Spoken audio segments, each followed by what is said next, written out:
Hey beautiful people, welcome back to a new video on our channel Read Travel Become. A few days back, the results of the Man Booker Prize list were announced.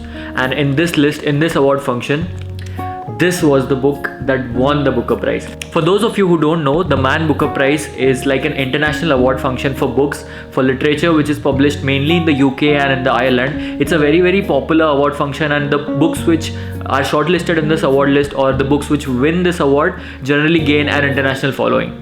I was really intrigued about this book and I read this book recently. I finished the book in 2 days. It's a 400-page novel, but I managed to finish this in just 2 days because I was hooked to the story. In this video, I'm going to tell you my experience with this book. For those who are new on this channel, hi, my name is Avdut, and on this channel, I make videos related to books, travel and productivity. So what should you expect in this video? In this video, I'll tell you about the plot of the book, I'll give out a review of the book, and I'm going to tell you why should you read this book. Those who have been following me know that I don't really make book reviews. I generally make book recommendation videos, but as soon as I read this book, I was like, I have to make this video. I have to let my audience know about this book.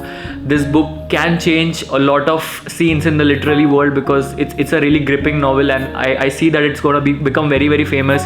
It is going to get adapted into a TV show or a movie in the near future. I'm very sure of that. So I just wanted to make this particular book review video. Make sure you watch the video till the end. You may never know which thought or fact may resonate with you and change the course of your life. So let's get started.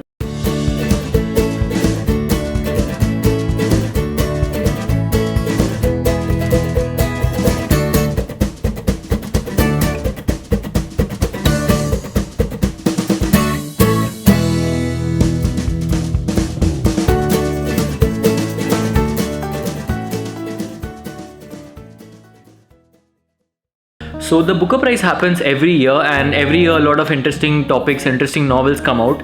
But I was interested to read this particular novel for a particular reason. So back in 2019, when I was doing my undergrad, in our final year, me and some of my hostel friends decided to go to Sri Lanka for our final year trip. And we were there in Sri Lanka for about 14 to 15 days, and we got to experience the entire island. You know, we traveled almost all of the island. And here I got to learn a little about the politics of Sri Lanka. I understood that there was a huge civil war which happened especially in the 1980s. The civil war happened between the Sinhalese, the local people, and the Tamil faction, and some of the Tamil factions were represented by some militant groups like the very popular LTT. So I had some basic idea of what Sri Lankan politics works, and I found out that this book is written by a Sri Lankan author. It's written by Shehan Karunatilaka, who is a Sri Lankan, very popular actually, Sri Lankan writer, and this book also talks about Sri Lankan politics. But there's a twist here. It's not very preachy, it's not a political book, it's a fantasy book. Let me explain you how. So I'll tell you the plot of the book. In this book, there's a central character called Maali Almeida. The Maali Almeida is the name on the cover. He's a central character. He is a war photographer.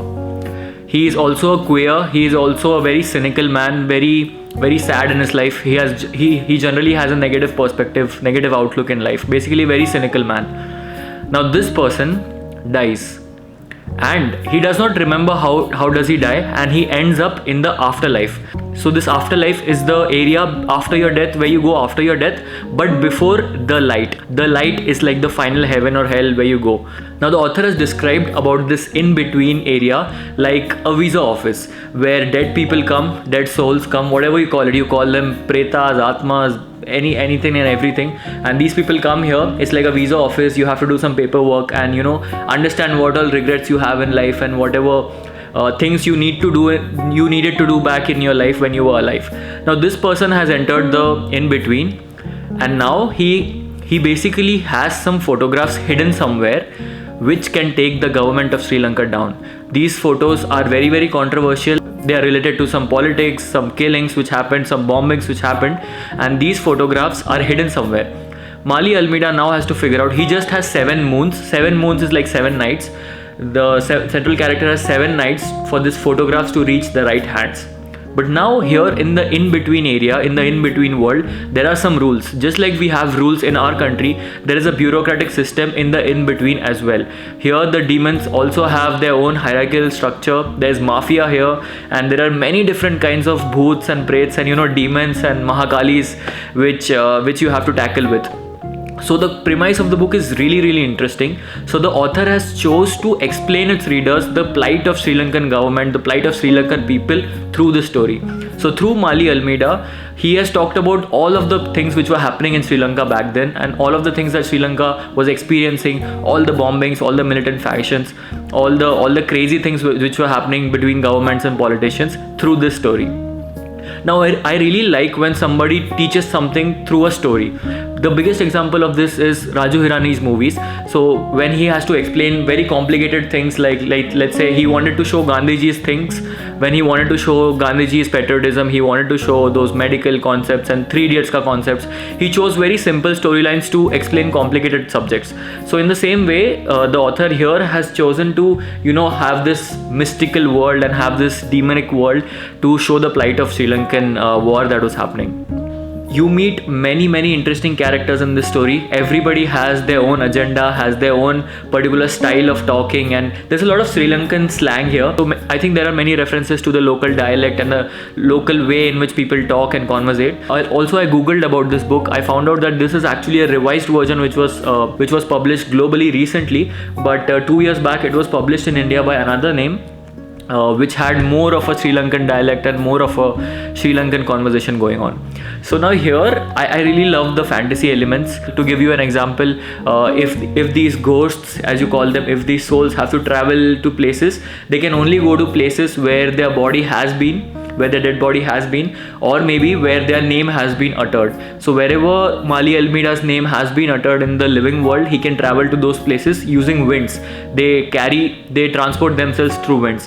They say that the real world and this in-between world coexist together, and obviously the models can't see the ghosts around them. Also, we found out that these mafia, these politicians have demons of their own as their protection. So there are some crazy concepts here. If you like those kind of fantasy elements, literally magical realism elements, then this book is definitely for you. There's also a central demon called Mahakali, who you should read about Mahakali. I wouldn't spoil it for you guys. So now let me talk about the length of the book. It's a little long, but it is very pacey. You won't feel at any point that the book is stretching, because every page is very fast, very pacey. They do not waste time on anything. The plot is happening very fast. There's a certain thriller element to it as well, because these photographs are way too important, because it can take the government down. And also the book is written in a point of view of a third person point of view. It's written like, you do this, you do that. The author has made us, the readers, as Maali Almeida. It's the whole story is happening through our point of view.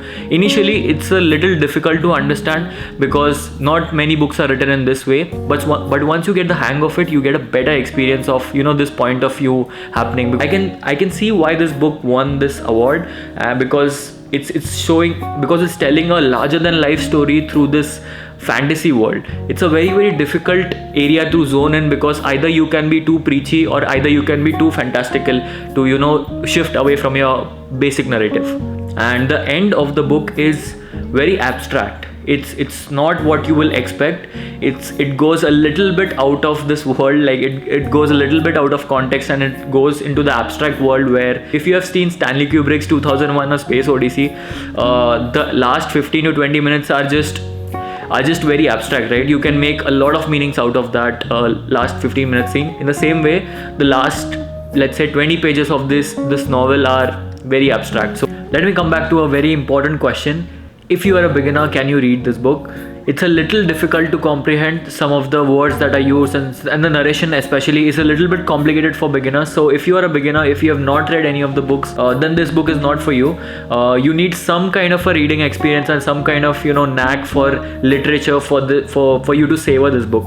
So I wouldn't recommend it if you're an absolute beginner, but if you have read a couple of books, you can definitely go for it. It's not very difficult. It's not as complicated as Midnight's Children and all of the other fantasy magical realism books which are written, like 100 Years of Solitude also. These books are very complicated. This book is not that complicated to read. You would definitely sail through it in a very easy way. It's a pacey book. It does not get boring at any point of time, and the world building is just amazing. It's just chef's kiss. So beautiful book, beautiful experience. I had a great time reading this book, and I wanted to recommend it to my audience as well. So yeah, do pick up this book, and if you have read this book, do let me know in the comment section if you have. And Thank you so much for watching the video till here. For whatever reason, if you have watched the video till here, don't forget to subscribe to the channel. My graduate studies are going on. I'm gonna graduate soon, very soon. I'm in the US currently, and that's why it's been a little difficult to upload videos. Have a bunch of videos lined up, and very interesting content is lined up. I just need some time to edit them and sit through and walk through the narration and everything of the videos. So please just stay with me. I'm really thankful for all the love and support that I always get from all of you beautiful people. Keep showering that and stay updated, stay connected with me. And yeah, that's all for this video. I'll see you in the next one. Bye bye.